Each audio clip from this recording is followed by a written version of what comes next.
Alfred Pennyworth was the loyal butler, aide-de-camp, sounding board, moral compass, father figure, friend, and so much more to Bruce Wayne and all the members of the Bat family. When Bane murdered Alfred in Batman number 77 in 2019, it left a devastating hole in the lives of Bruce and Damian Wayne and the various members of the Bat family. Only his miraculous return in the way that comic books are capable of will fix this situation. With that in mind, I'm Adam from What Culture, and here are 10 reasons why Batman needs Alfred back.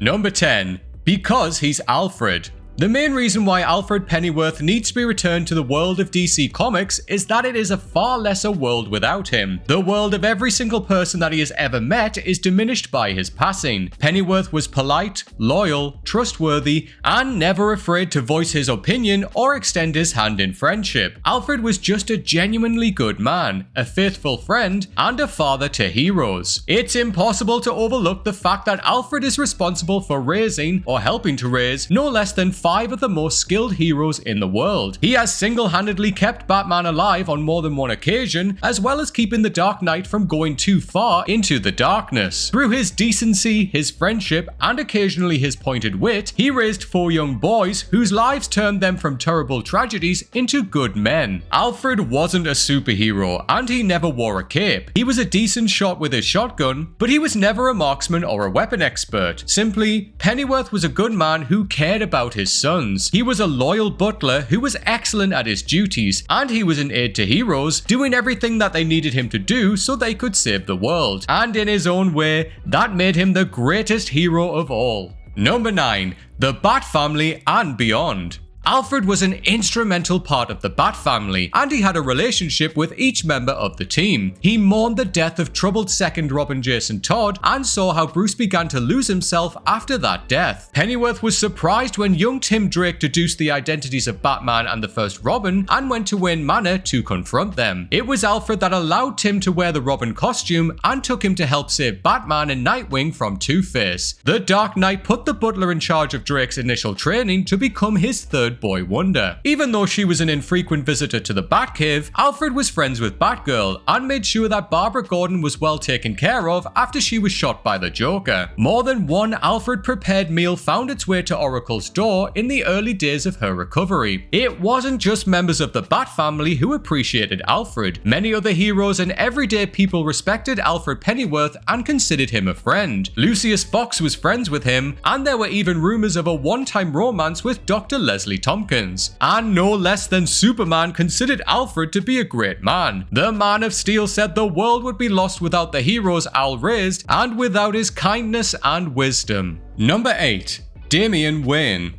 Bruce Wayne's biological son Damian had a complicated relationship with Alfred Pennyworth that evolved into a respectful and almost grandfatherly one. The butler was completely unimpressed and definitely not scared of the tiny, rude, and violent assassin. The boy dismissed Alfred and treated him like nothing more than a servant until Batman set him straight. Unfazed, Pennyworth returned any rude comment with his own British wit and sarcasm. Alfred advocated for Damian with Batman. He fought with Bruce to be more compassionate to the boy, to be more understanding of his attempts to change from his assassin ways, and to treat Damian as his son instead of a soldier. The butler also gave the boy a kitten, which was also named Alfred, to go along with his dog Titus, given to him by Bruce, and Batcow, who Damian saved after a trip to a slaughterhouse. Damian blames himself for Alfred's death, as he was the one that violated Thomas Wayne's edict, which caused Bane to murder Pennyworth before the young hero's eyes. Robin was so traumatized that he carried the image with him for months.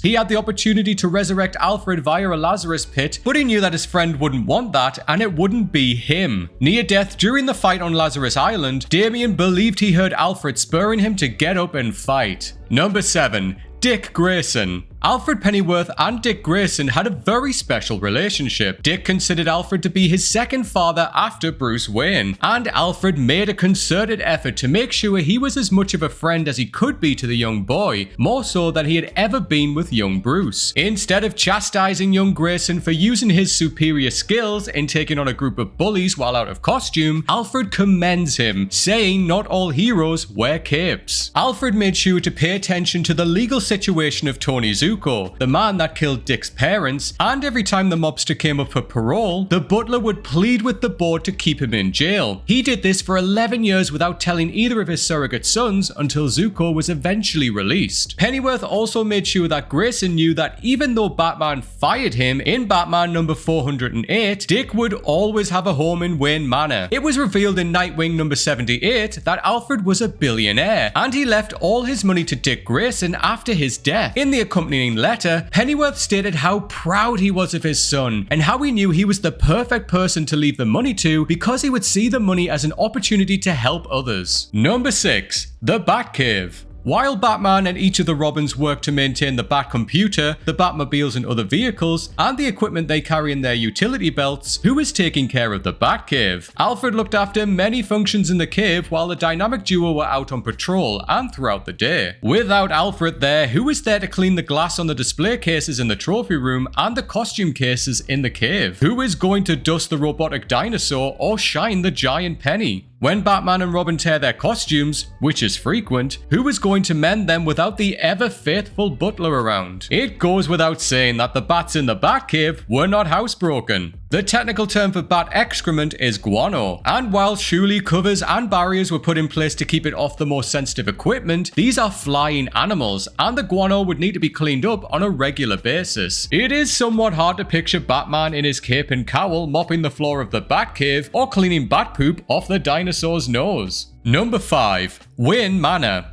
Without Alfred, who is taking care of Wayne Manor? Who is making that dusty old mansion a home for Bruce and the other one or more teenagers that live there? Who is preparing dinner? Who is making sure that Bruce Wayne has the proper suit for the gala where he absolutely has to be seen? There are many things that Alfred must have taken care of that Bruce probably would never think about. Who is paying the monthly bills now that Alfred is gone? Who is going to the grocery store every week? It is doubtful that Mr. Wayne has the time to deal with the hundreds of mundane but necessary things that it takes to run a household and raise teenagers. Does he honestly even know where his checkbook is? Wayne Manor was more than just a dusty old museum. It was a real home to Bruce Wayne and the 4 young boys that he helped raise, and all the credit for that goes completely to Alfred Pennyworth. Not only did he clean the place, cook the meals, and pay the bills, but he created a home for the heroes to come back to after their nightly battles. It was a safe space where they could rest their heads, have their wounds mended, and just be normal for a while. Well, as normal as ultra-rich people living in a mansion could be. Number 4. The myth of Bruce Wayne. It is generally widely accepted that Batman is Bruce Wayne's true face, and the billionaire playboy is the mask that he occasionally puts on when he has to, and only when it is absolutely necessary. Bruce has always been notoriously bad at maintaining his daytime persona. It was Alfred's job to maintain the fiction that was the life of Bruce Wayne, and with him gone, who was doing that job? Alfred did a number of things that allowed Bruce to either sleep during the day or disappear for extended periods of time on his own cases or with the Justice League. Pennyworth acting skills were so good that he could perfectly mimic his employer's voice on the phone. He also became a master of creating fictional trips to exotic vacation locales, complete with corroborating paperwork and eyewitnesses that would explain Master Wayne's frequent absences. He also wasn't above crashing an expensive car to explain his surrogate son's broken bones. Since Bruce has recently lost most of his fortune, he is not in the public eye as much as he used to be, but he is still a public figure. If he gets too focused on being Batman and gets too lax in maintaining his Bruce Wayne persona without Alfred to assist him, someone might start paying attention to how he spends his nights. Number 3. Conscience. If Batman has one fatal flaw, it is that he sometimes doesn't know when to stop. His mission to rid the world of criminals and make sure that no child ever has to suffer as he did sometimes makes him extremely myopic as he loses sight of the bigger picture. He needs someone to keep him grounded, and that person was always Alfred. Pennyworth was one of the few people who could tell Bruce the unvarnished truth, and he could stand up to Wayne and tell him that he was not only wrong, but when he needed to stop. Alfred Pennyworth was in many ways Batman's conscience. Usually, Alfred was able to stop Bruce with his words, as he did showing his disapproval of making Robin's first meeting with the Teen Titans be an analysis of the other heroes' powers and how he would take them down. But in Batman Who Laughs number 4, Pennyworth was forced to beat his surrogate son with his fists to stop him from becoming a clone of that Jokerized Dark Knight. Batman still needs that conscience. In Batman number 98, Bruce was ready to give up the mantle completely and finally have a normal life that he never thought possible. But the Joker toxin created hallucination of Alfred slapped sense into Bruce and told him that the story wasn't over yet. Number 2. Advisor. Alfred Pennyworth was an advisor to Bruce Wayne throughout his life. In Batman Year 1, Lieutenant James Gordon came to Wayne Manor to investigate the new vigilante and his attacks on the city mobs. Alfred aided Bruce in creating the self-absorbed persona of the billionaire playboy to throw Gordon off the trail. The butler's continuing lessons in the theatrical arts have helped Master Wayne keep that persona far from his more nocturnal activities. Alfred's advice continued on a nightly basis, occasionally using the moniker Penny 1 over the communication devices used by Batman and his allies. He would aid the Dark Knight with his impressive skills on the Bat computer. Alfred was also especially helpful in aiding Bruce with knowledge of current events. Bats often became so focused on his mission and the criminal world that some aspects of the world may slip by him, but these were things that Bruce Wayne should know and care about. Alfred stayed on top of that for him. Due to Punchline's Joker toxin, Bruce believed that Alfred was still talking to him. Clearly, he was struggling with the death of his father figure and friend, but he held full conversations with this hallucination of Alfred as he struggled to deal with the fallout of the Joker War. Even in death and purely in Wayne's head, his longtime advisor got him on his feet once again.